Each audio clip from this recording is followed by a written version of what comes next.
Like, it's Saturday night and I'm like in bed crying because I just can't do with these men anymore. Like, every time I just am like, hey, you know, you've ghosted me. Hey, you know, I'm just not going to waste my time and stuff. They come back and make me feel 10 times why you all suck so much.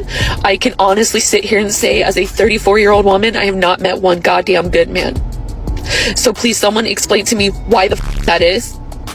It can't be a coincidence. I've never had a good male figure in my life, and I've never had a man treat me right romantically. I've never even had a good male friend. So someone sit here and tell me what the is. Without much fanfare, the dating market has started to look very different. More women are realizing that attention and courtship are no longer guaranteed, while many men have quietly redirected their energy elsewhere.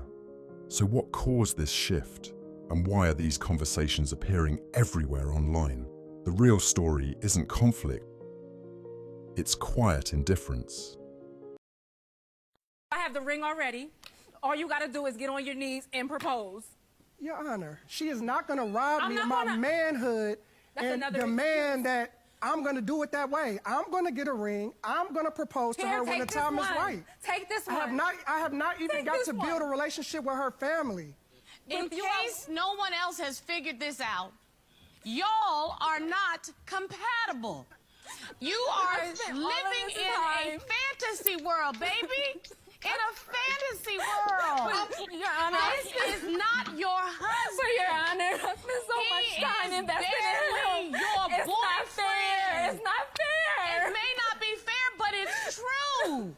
Baby, he is not your husband. Please. And you are not going to sit here on this room with me and cry over somebody that does not deserve your tears. Absolutely not. Are you saying you don't want me? I do want. Emotional reactions are becoming more common as expectations collide with reality. Regret can be difficult to process when life unfolds differently than originally planned. Reality eventually replaces wishful thinking. I want the truth. Like, I want the hard truth. And this isn't even on some, like, I hate men, the patriarchy bullshit. Like, true, but I don't know any good men. I really don't. Like, family, friends, you all suck. And I'm not trying to attack you. This post, this is different. I hope this reaches a lot of people. I hope this doesn't flop. I want to know, does anybody know a good man? Like, do they exist? I can only speak from personal experience.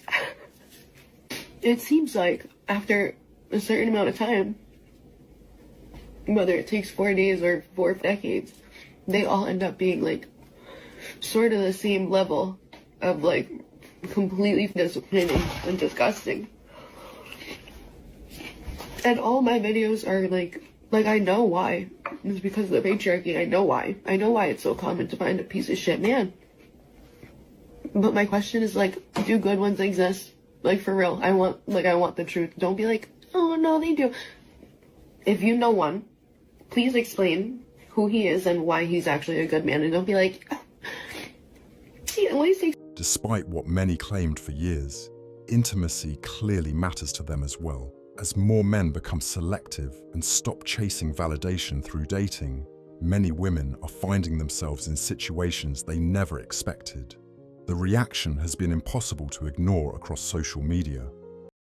The white liberal women that are in their 30s, that are single, that are complaining about men are so horrible and men are the problem with society and the world should be ran by women and, you know, let's go feminism and all of this, you know, women support women, women empowerment, we don't need men, toxic masculinity is the problem with the world, we need more feminism. Just shut up. Just literally shut up. Like, men aren't the problem. You're the problem. You're the problem. They are not why you are still single in your 30s and now you're a disgruntled white liberal woman. That's not their fault. That is fully on you. So how about we start taking some personal responsibility and stop playing victimhood constantly to everything? Because you know what? It's not attractive and it's really not gonna get you anybody. So, yeah. The struggles many are experiencing didn't appear overnight. They are the predictable result of years of decisions, priorities, and cultural messages that were widely encouraged and embraced. Actions eventually produce outcomes, whether women like those outcomes or not. This is why I don't go on dates anymore. Bro, the last date I had was so bad. And I'm not talking about bad as in like things didn't work out. I'm saying like it was just hella awkward. There needs to be like a pre-trial or a pre-date before we actually go get dinner and waste a bunch of time. And I know it wasn't me. It was definitely her. She was acting so weird. And she even told me like once we ordered food, like, oh, I'm not really hungry. And I'm like, well, you picked the place. You told me you wanted to eat there. And she's like, well, I can't really eat unless I smoke. Bitch, how old are you? Then I order her some shots. That way she can loosen up. And then she doesn't even finish the shot. I finished the shot for her. That was Don Julio. It was like $40 a shot. The whole time she's just being so difficult and awkward. Like she's not like letting up, if that makes sense. So then I peep, she's just packaging her food to go. And now I'm thinking, okay, she just wanted a free meal. Bitch, if that was the case, you should have told me. I would have got you Chipotle instead of wasting money and time at a 3-star restaurant. If there was like a pre-trial or like a pre-date where we go for a walk or coffee, I feel like I would have felt her out and I would have already known and not wasted my... For years, many believed they held all the leverage in dating and that men would always continue competing for their attention. As more men focus on themselves instead, that dynamic has started to change. The balance looks very different when one side simply stops participating. Too many women use sex as a weapon, and let me tell you right now, that is toxic as hell and one of the biggest turnoffs for men. Ladies, if you are withholding intimacy just to punish your man or control him or think you have the upper hand, you're not being powerful. You're being manipulative, and men see it. You can play the prima donna character all you want. But here's the truth. No high-value man is sticking around for a woman who uses sex as leverage. He will go find a woman who actually respects him, values him, and isn't afraid to get down and freaky with the man that she loves. Stop being vanilla. Stop acting like intimacy is a bargaining chip and start realizing that real connection means vulnerability, passion, and respect. Men don't want a freaking roommate. They want a partner who actually desires them constantly. So girls, stop weaponizing sex. Ladies, weaponizing sex does not make you classy. It makes you very replaceable, and men do not tolerate it. Respect yourself enough to walk away from women who play those games. Many still expect commitment while believing nothing about the dating landscape has changed. More men simply aren't interested in ignoring past choices or pretending those choices don't matter. Expectations without accountability rarely produce the desired outcome. Men aren't the problem. Women's lack of accountability is, and that's why men are checking out of dating and nobody wants to say it.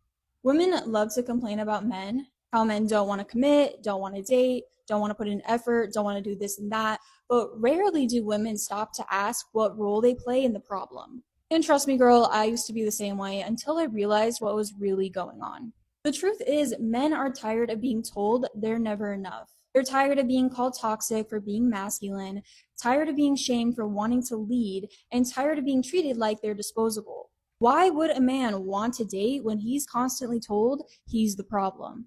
When every mistake is weaponized against him and every effort is met with criticism or indifference. Add in the fact that so many women are competing with men instead of complimenting them, and it's no wonder men are choosing peace over partnership. Men want to feel respected, needed, and appreciated. When they don't get that, they check out, and honestly, I can't blame them. If you want a man who actually wants to show up for you, maybe start by showing him some respect. Otherwise, don't be surprised when he chooses himself over a relationship. More men are no longer willing to exchange their time, money, or peace of mind simply for attention or temporary validation. Standards are being applied more consistently than before. That decision isn't driven by anger, but by priorities changing over time. Do not date depressed women. Now, the reason for this is because women with a mental disorder, such as depression, need help from either a medical expert, themselves, or possibly medicine. You are not going to help them or save them without absolutely destroying yourself in the process. if you are successful in helping a depressed woman get better, you're gonna make her more powerful than you, because you have made yourself a wreck in the process. And when that exchange happens, 90% of the time, they'll leave you, because now you're this depressed dude, and she was just looking for somebody to help her get out of her depression, and somebody to be her therapist 24/7 or her caretaker. And now that she has that need fulfilled, she's going to leave you. Not for another guy. She just doesn't need you anymore. It might be for another guy, but it doesn't matter, because she does. If you're a man, continue focusing on building a life that brings you peace, stability, and purpose before seeking anyone else's approval. Invest your time where there is mutual respect, genuine appreciation, and shared values instead of constant conflict. Remaining calm, selective, and unmoved will always speak louder than chasing women who no longer align with your goals. If the message hit, like, comment, and subscribe. Thanks so much for watching, and I'll see you in the next video.